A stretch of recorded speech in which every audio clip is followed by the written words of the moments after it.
This is a 2012 Chrysler 200 with a 2.4 liter, and it was brought here on a tow truck as a crank no start. So sitting inside the car here with the key on, I just ran a quick scan with the ThinkTool Pro S, and something to note there is that lightning bolt, that red lightning bolt that's flashing, that's your throttle body light. And we ran a health check. We come up with two codes. Let's see here. What do we got? Electronic throttle control motor performance, and a U code for the ABS that we're not going to worry about right now. That one's pending, and this one's active. This is going to be our problem. P2101, electronic throttle control motor performance.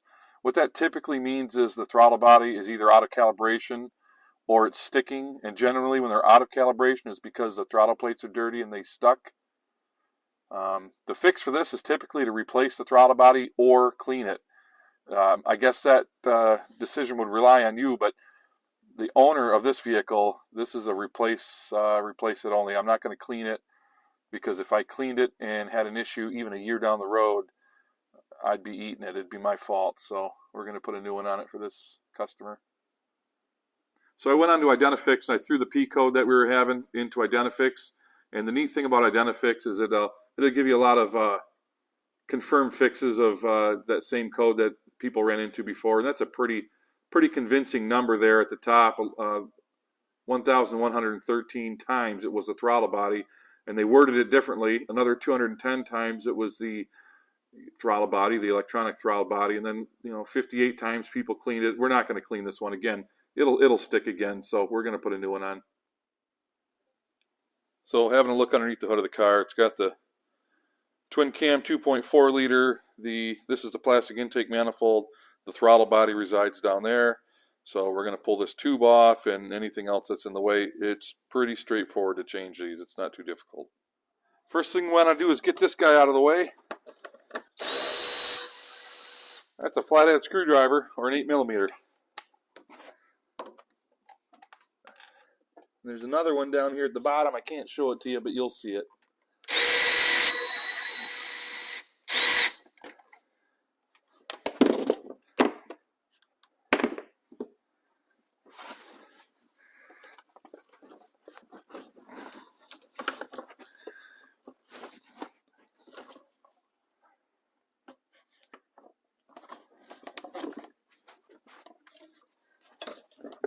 Push that guy off to the side. Okay, so with that intake pipe out of the way, now we can see it. There's 4 10mm bolts and 1 electrical connector. It's really that easy. And then there should be an O-ring on the back side for a gasket. So I'm going to unplug the electrical connector first. There's supposed to be a tab on the top and the bottom, and you squeeze them. But look at that. The top tab's broken off. That doesn't mean much. It just means that this ain't the first. It's not the car's first rodeo, apparently. So with that electrical connector disconnected, all we got to do is take out those 4 10mm bolts, and the throttle body will come right off.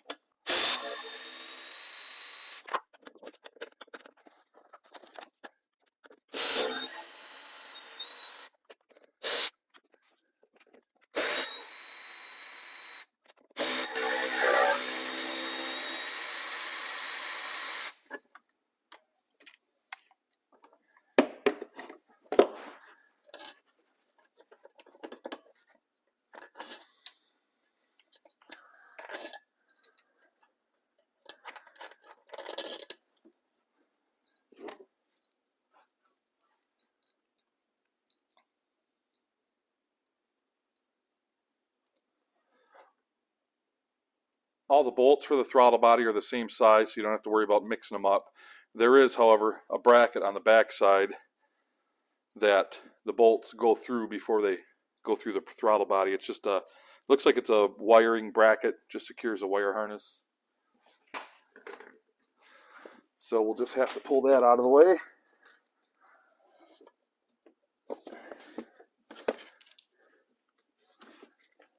Oh no, it's not. It's actually a bracket. It's actually a support bracket that's mounted to the transmission with a rubber mount. That's interesting. You just wiggle it a little bit, it'll come out of there.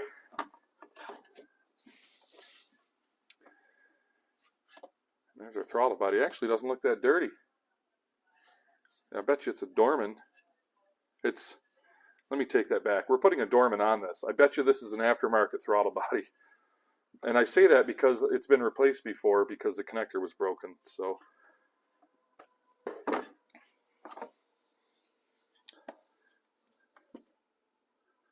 the O-ring is in place. Let me make sure that our new throttle body came with an O-ring. Here's our new throttle body, and I know it's a Dorman. This is cringy for a lot of technicians, but where I live, this is it. This is what you're going to get if you want one. So.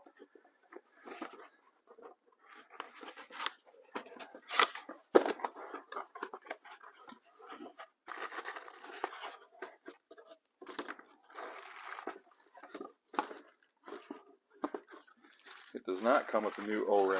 I'm glad I didn't peel that O-ring out of there.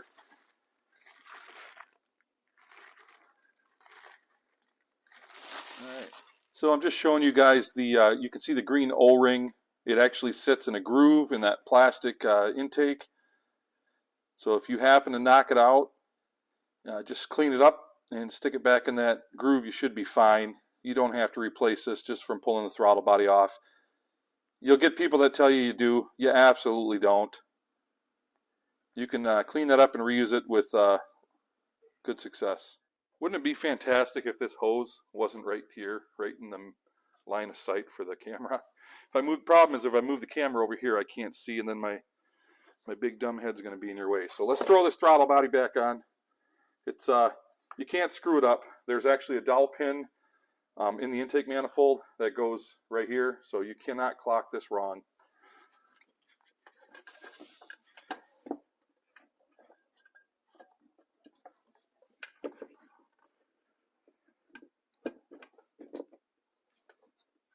It's sitting on the dowel pin right now.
There.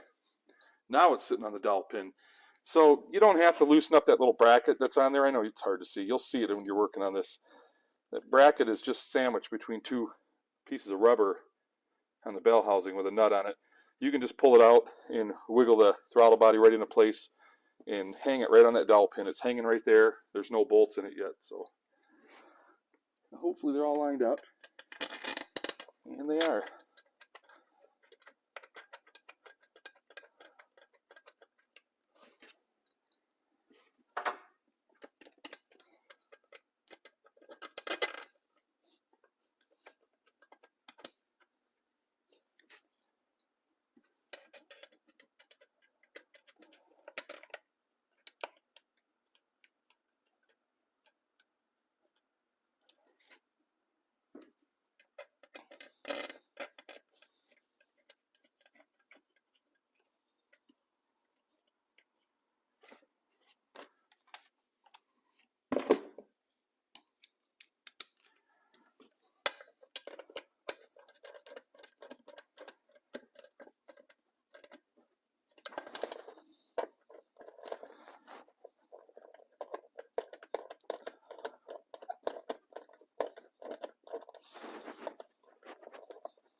Okay, all you got to do is hand tighten that.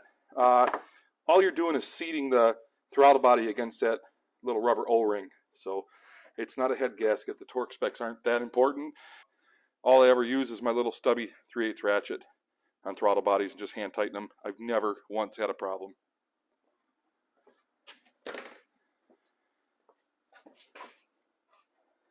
We'll pull our electrical connector out of back down and plug it back in.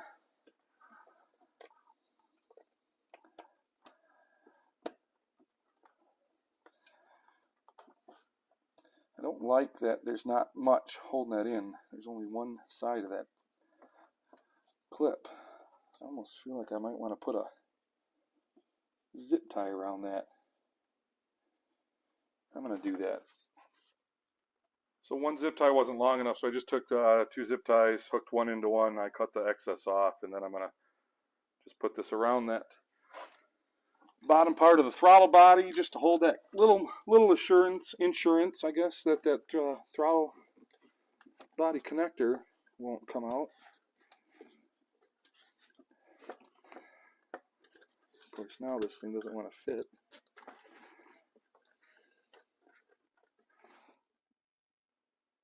So I tried to put a zip tie around that. There wasn't enough meat on the bone here to keep it from sliding off. So I got that. I don't want to glue that in there. It's in there. It's not coming off. I guess if it comes off down the road, we'll address it then.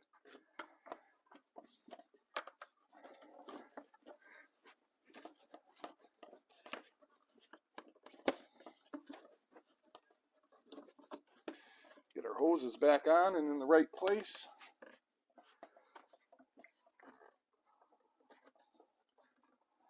One thing I should have showed you guys, let me pull this back up out of here.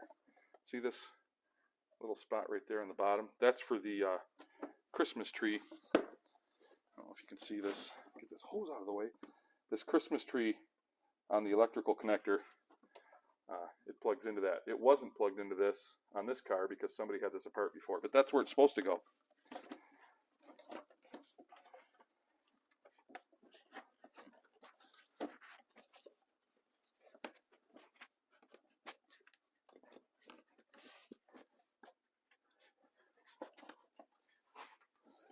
See if I can get it plugged back in or not. Yeah, it lines right up with it. There. Now it's plugged back in where it's supposed to be.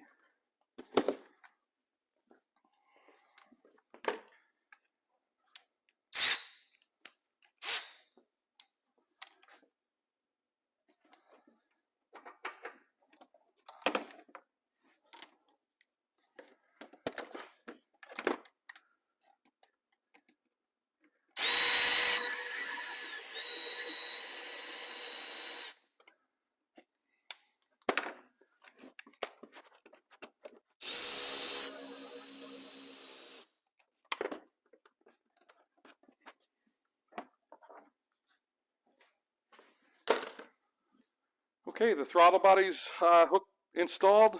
Everything's hooked up. Everything's back in place. Let's see if the car starts. Okay, we're back inside the car. We're gonna go into special functions on our scan tool and learn ETC, electronic throttle control. Performing this function may change the status of the vehicle. Yep, we know it. This feature will learn voltages and AP position. Yes. Ambient temps are too low. Please warm up the vehicle. That's 70. That should be warm enough. Press and hold accelerator pedal to the floor. Okay. The foot is to the floor.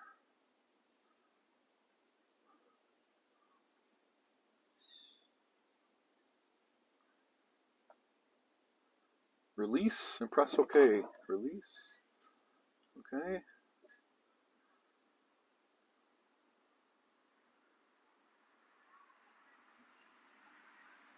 Says it's complete.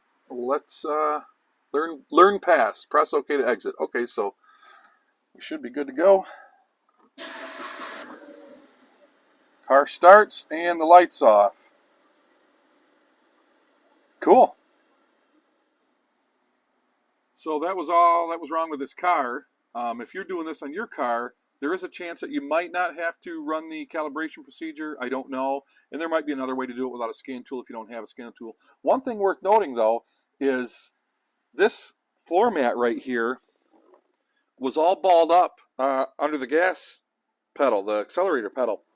So I took that floor mat and I threw it out of the car because when I was pressing the gas pedal down, I couldn't feel a definitive stop on the pedal. And if you try to do that procedure with a floor mat or something underneath the accelerator pedal, it's not going to pass. So, hey, if you found this video helpful, give me a thumbs up, hit subscribe, check out my other content.